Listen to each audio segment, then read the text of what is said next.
On a switchback road above Utuado, a mail carrier leans out the passenger window and drops a Social Security envelope into a roadside box, stamped with the same eagle used on every box 1,600 miles away in Washington.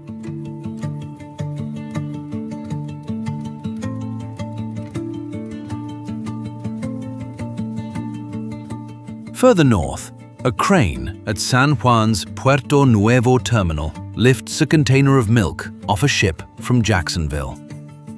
In Adjuntas, 900 meters up, a pair of hands sets a stained cloth strainer over a pot at 20 to 6.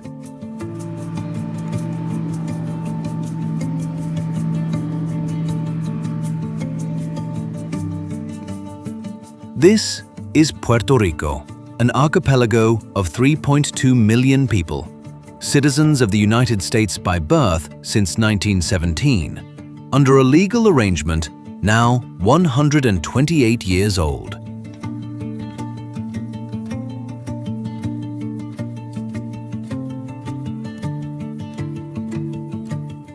They pay into Social Security and Medicare and serve in the armed forces, and their one member of Congress, Resident Commissioner Pablo José Hernández Rivera, may speak on the House floor and may not vote on it.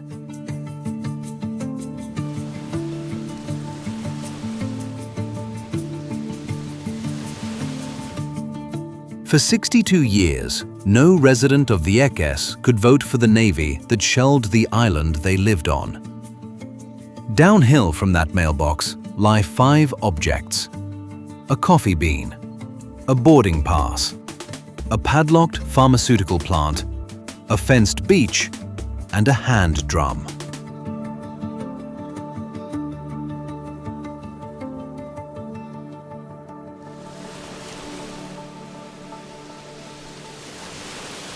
The road the mail carrier is climbing belongs to the Cordillera Central, and on its western shoulder, above Adjuntas and Yauco, the coffee is still picked by hand, because nothing with wheels holds a slope at that angle. The harvest runs from August into February, and a picker works with a basket tied at the waist, taking the red cherries, leaving the green ones for the next pass, paid by volume rather than by the hour.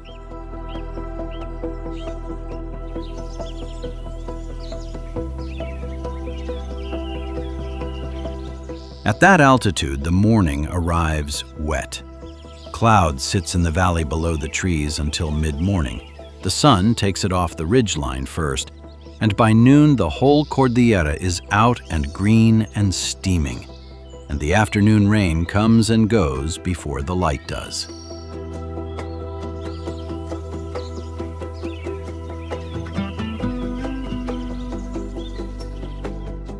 In a house on that ridge, a colador is lifted down and shaken out, its cotton gone permanently brown from everything that has passed through it since the 1990s.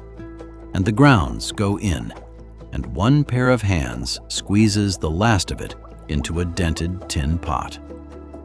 Coffee from these mountains was crossing the Atlantic by the 1890s.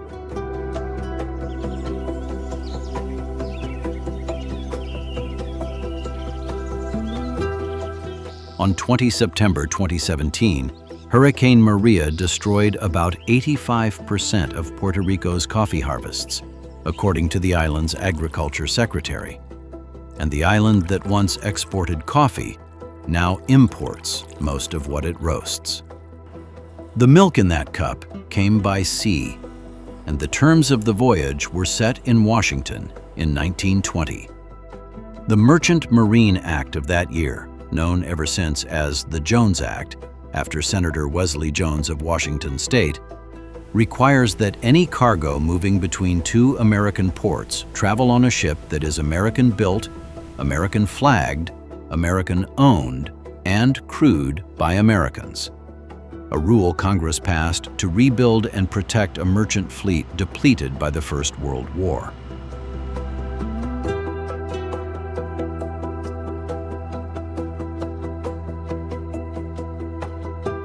Puerto Rico has been an American port since 1898.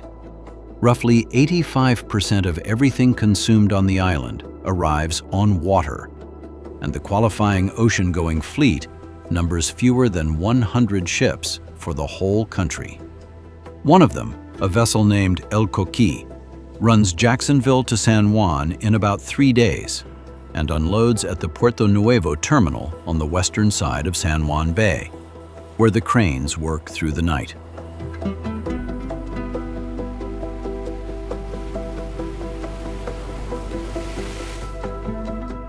Some of the breakfast starts closer to home.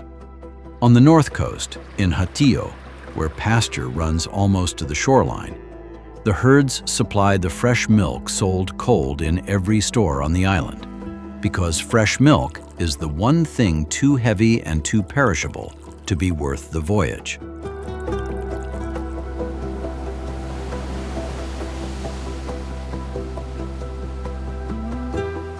Dairy is the largest agricultural sector in Puerto Rico, and the price a farmer receives is set by a government regulator rather than by a store manager.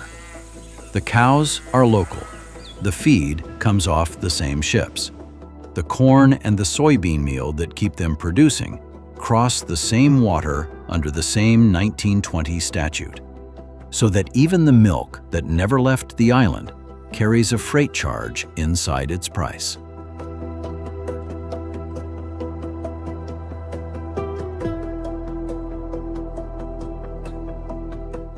The number of working dairy farms has fallen by more than half since 1990. The town still calls itself the milk capital. At the Puerto Nuevo gate, a driver signs for the container, pulls out under the boom of the cranes, and turns east on Highway 22 with milk that will be on a shelf in Caguas before noon.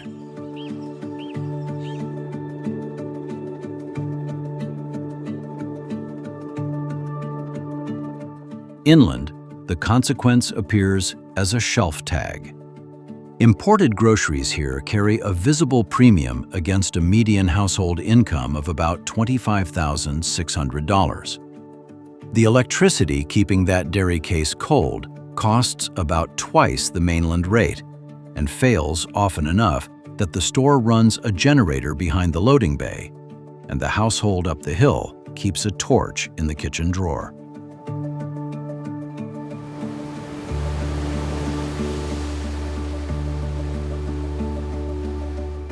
Just after 12, a shopper in the dairy aisle holds a carton in each hand and weighs the gallon against the half-gallon, working out which one gets the household to Thursday.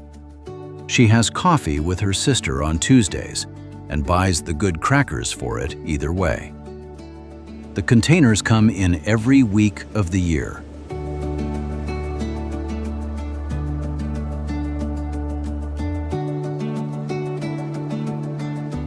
For 70 years, the people have been going out.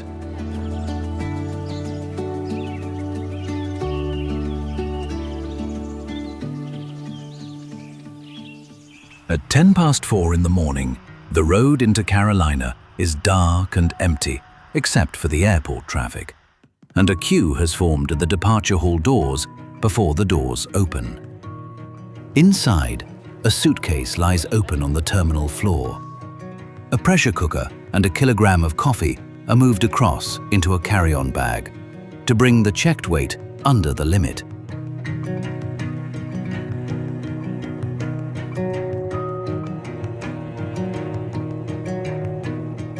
The 6:20 departure for Orlando is a domestic flight. There is no passport to present and no customs hall at the far end. The boarding pass reads the way a boarding pass reads, between Denver and Chicago. Luis Muñoz Marin International handles more than 13 million passengers a year, more than any other airport in the Caribbean. And the shuttles to Orlando, New York, and Philadelphia run several times a day in both directions.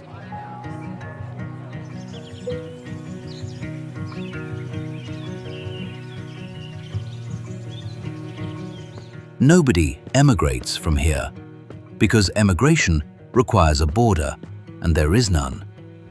A household simply becomes two households, one of them in Florida, and the seat is bought the way a bus ticket is bought. More than 5 million people of Puerto Rican origin live in the 50 states, against 3.2 million on the archipelago itself, and Florida now holds more of them than any state except New York, concentrated along the corridor from Tampa to Orlando.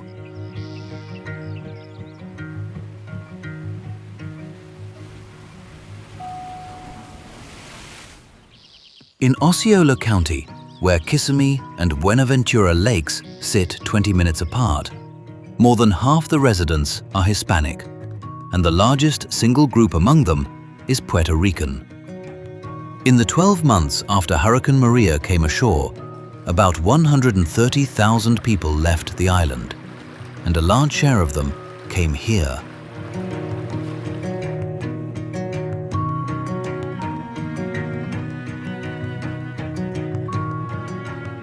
At a table in Kissimmee on a Tuesday evening, a phone is propped against a sugar bowl and angled toward a cake with candles on it.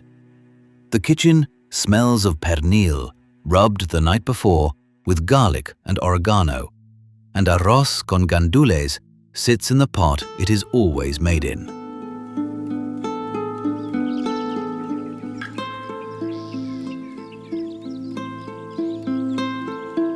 In Comerío, in the hills above the Rio de la Plata, a grandmother watches the candles go out late and sings anyway. She stays on the line after the cake is cut, mostly not talking, while somebody in Florida washes the pot.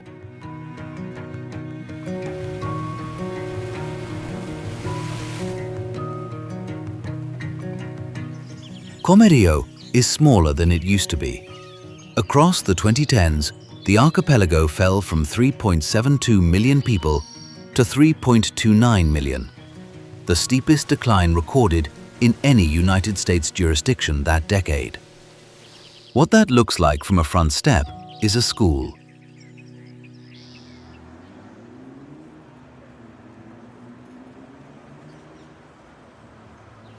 More than 400 public schools have closed. The nearby school has been shut for years, gates chained, the court still marked out under the rain.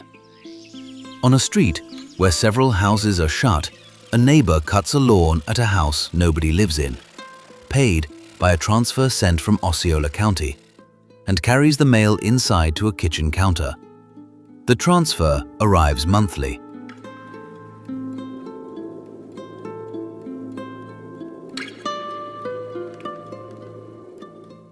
The people come at Christmas. This is an old movement at a new size. The Migration Division of Puerto Rico's Department of Labor opened an office in New York in 1948 to place workers in mainland jobs. And across the 1950s, roughly 470,000 people left, many for East Harlem and the South Bronx.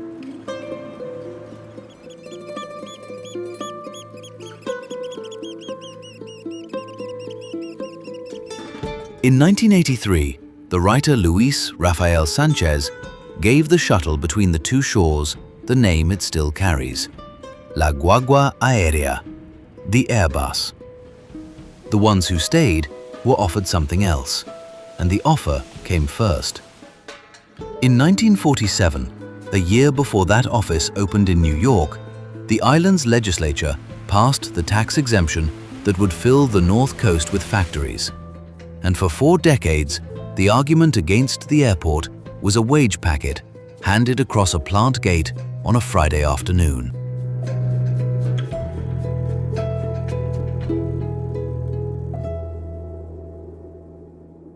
The gate is in Barceloneta, on the north coast, where the fields carried pineapple until the 1960s, and the shift change still empties a parking lot built for 800 cars. Before 5:30, a lunch cooler goes onto the passenger seat, 2 containers of rice and a thermos, and in a kitchen drawer in the house behind, under the loose batteries and the tape measure, There is a laminated identification badge issued in 1994, the magnetic stripe worn pale by 10 years of readers.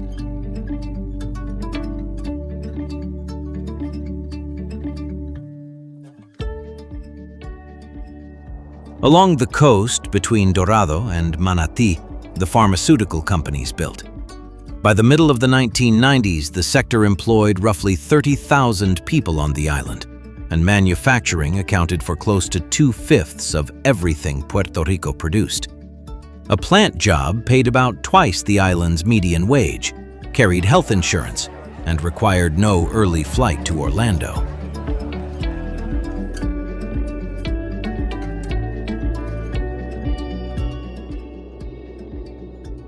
For 30 years, the town understood itself as somewhere people moved to. None of this was an accident of geography. The island's own exemption came first in 1947. The instrument that mattered came from Washington in the Tax Reform Act of 1976 as Section 936 of the Internal Revenue Code. A United States corporation paid no federal tax on the income its Puerto Rican subsidiary earned and could bring those profits home without a further bill.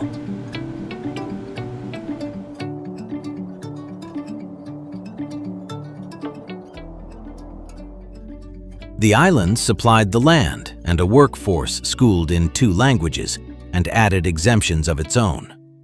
The clause that made the arithmetic work was federal, drafted and passed by a legislature in which Puerto Rico held 1 seat, and the holder of that seat could speak to the bill and could not vote on it.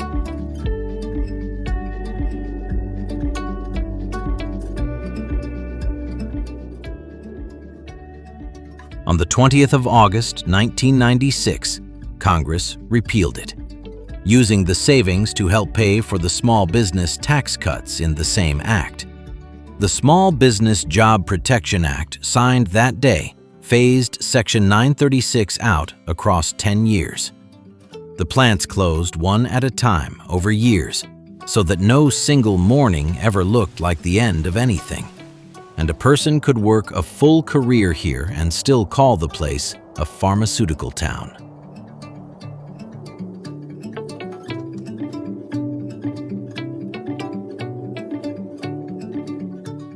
Manufacturing employment on the island fell from roughly 160,000 in 1996 to under 75,000 2 decades later. The economy entered recession in 2006 and did not leave it. Public debt passed $70 billion, and on 30th of June 2016, Washington answered with Promesa, a federal statute that installed a fiscal oversight board with authority over the island's budget, its schools, its pensions, and its university.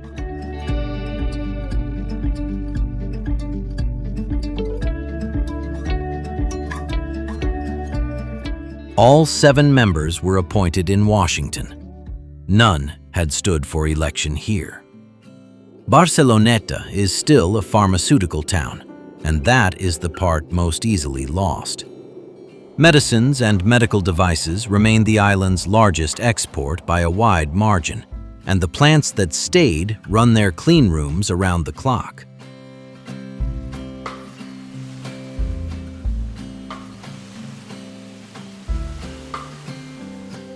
But the sector employs fewer than 20,000 people now, and on the Manatí Road, a shell of a building has grass coming up through the loading bay, while a security company keeps 1 car at the gate.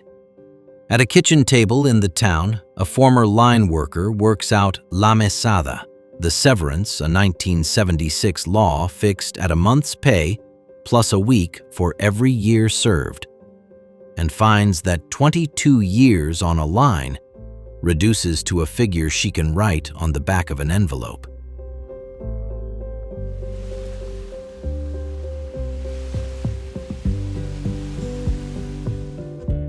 She keeps the envelope. She was the fastest on that line for 3 of those years and still says so, to nobody in particular, while the coffee goes cold. Nobody living on the island voted on the law that filled the coast with plants, or on the act that emptied part of it again.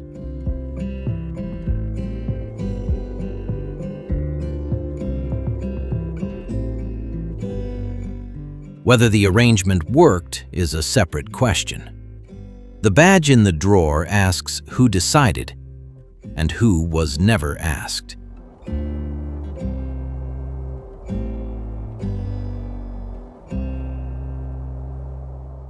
The same question has an older answer, 13 kilometers off the east coast, where the ferry out of Ceiba crosses to Vieques in about half an hour, with groceries, propane cylinders, and schoolchildren on the deck. The island is 33 kilometers long and holds some 8,200 people.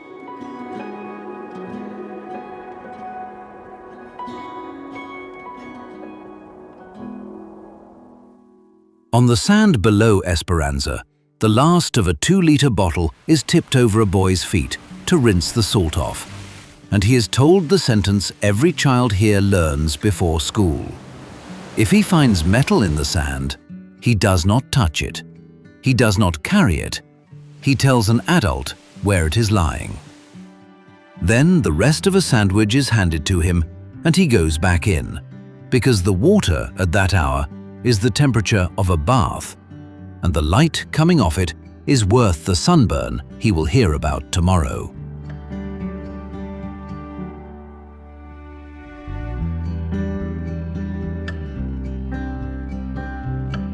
In 1941, with war crossing the Atlantic, the United States Navy began condemning land on Vieques.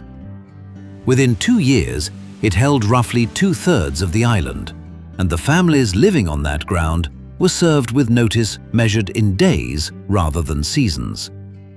Sugar had employed most of them. The mills went with the land, and central Playa Grande ground its last harvests in the war years.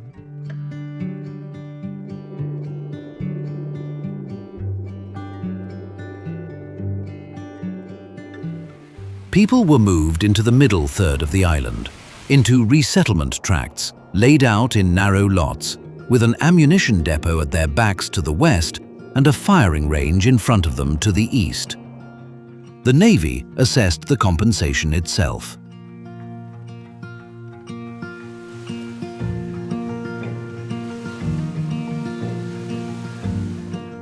The population fell by thousands inside a decade. No court on the island could halt the taking.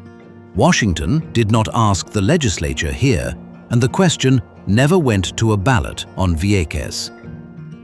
For 62 years, the eastern end was a live impact area.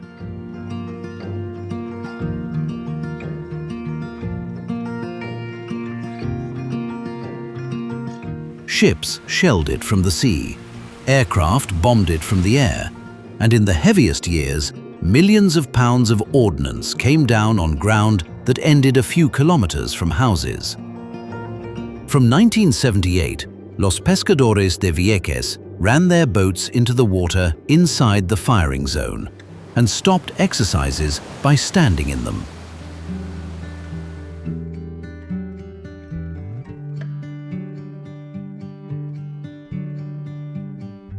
On the 19th of April, 1999, 2 500-pound bombs released from a fighter fell off target and killed David Sanes Rodriguez, a civilian security guard employed on the range. What followed lasted 4 years. Camps pitched inside the impact area, hundreds of arrests, and on the 1st of May 2003, a last round fired and a withdrawal.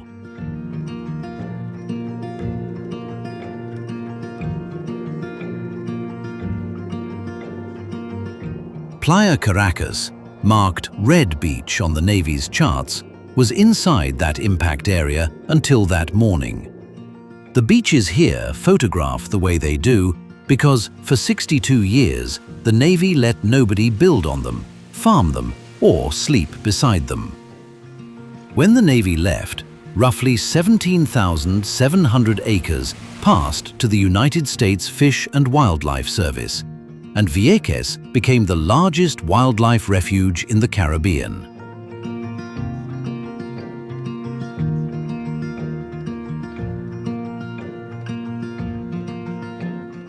In 2005, the same acres were placed on the Federal Superfund list. Both descriptions are current. Crews have located and detonated tens of thousands of items of unexploded ordnance on land and in the water off the southern shore. Tracts remain fenced and closed. The published cleanup timeline runs into the 2030s. Residents have reported elevated rates of cancer and other illness for decades, and several studies report heavier metal exposure here than on the main island. And the causal question remains formally unsettled, which is a phrase that does different work depending on who reads it.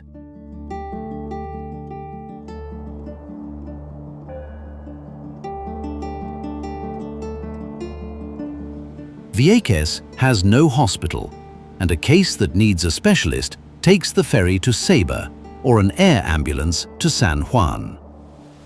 The land is protected now. It is protected in part because it is not yet safe.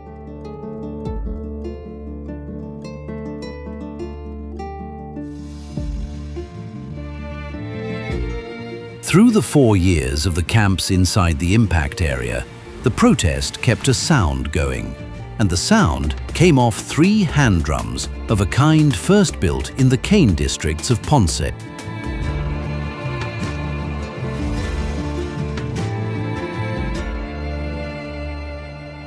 Those drums were made in the working districts behind the docks on the south coast, where Barrio San Anton is the address named most often. Afro-Puerto Rican cane workers and Caribbean migrants from St. Kitts, Nevis, and Tortola put the week into verse there in the first decades of the 20th century and called it plena.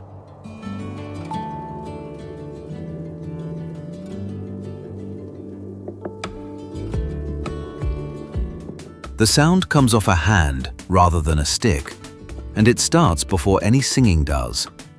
3 drums carry it. 1 keeps time, 1 answers, 1 runs loose over the top. The verses reported what had happened: a fire, an arrest, a wage cut, a scandal at the parish, which is why people here have called the form the sung newspaper for 100 years.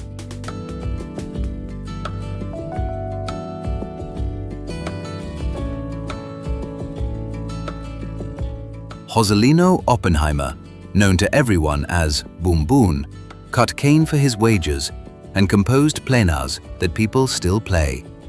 He was dead at 45, and the songs have outlasted him by a century. Before he plays, a drummer holds the goatskin head close to a flame for a few seconds and presses it with his thumb, listening for the pitch to come up as the damp leaves the skin. The same adjustment his hands made last Sunday and will make next Sunday, because the humidity here undoes it every week.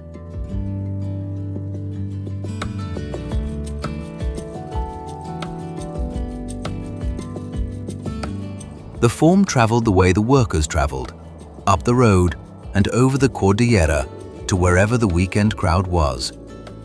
On Route 184, in the Guavate sector of Cayey, open-fronted roadsides stand along the mountain road, and on a Sunday, the pigs go on the spits whole, turned by hand over charcoal until the skin lifts away in sheets under a knife.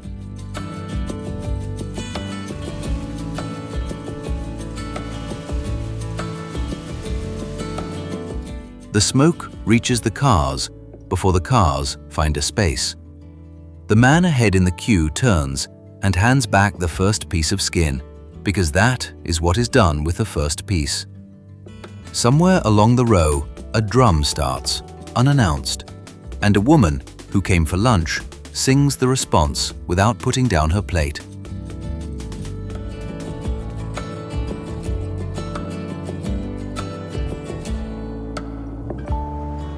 By evening, the traffic runs the other way, down out of the mountains and north to the capital, where the Paseo de la Princesa was laid out in 1853 beneath the wall of old San Juan, and the lamps come on along it at dusk. A circle forms near the fountain without anyone calling for it. 3 drums of the shapes Ponce settled on a century ago. A cruise passenger stopped mid-sentence. A family from Bayamon. A vendor pushing a cart of shaved ice.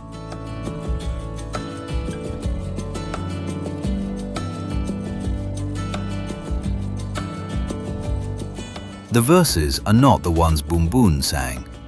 The one that gets the loudest answer this month concerns the power bill, and the second loudest concerns the board that approved the rate, whose members nobody in the circle has ever had the chance to vote against.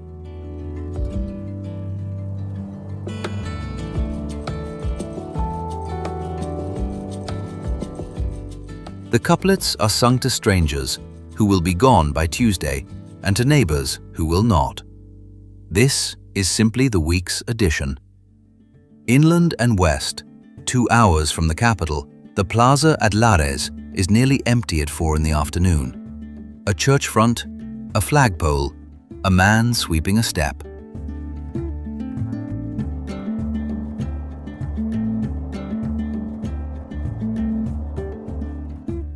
On 23rd of September 1868, several hundred people came down out of these hills, took the town, and declared a republic against Spanish colonial rule. It lasted 1 day. The anniversary fills this plaza every September, and the name of the town became the island's shorthand for the question no ballot has settled: statehood, independence, or the arrangement that already exists.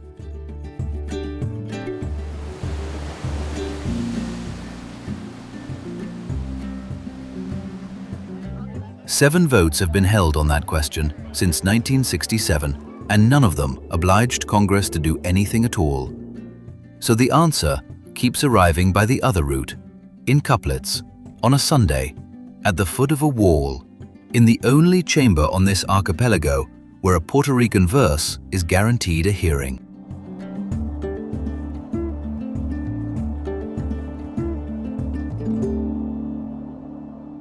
Above Utuado, the light has gone flat, and the route runs downhill now. The boxes worked from the open window on the descent, the last of them emptied, before the road drops into the valley and the headlights come on.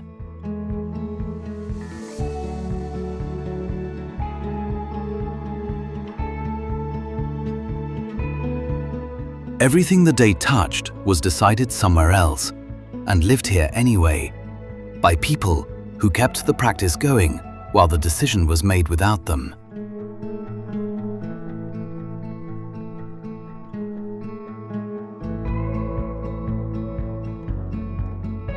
The strainer goes back on its nail. The ferry loads for the last crossing.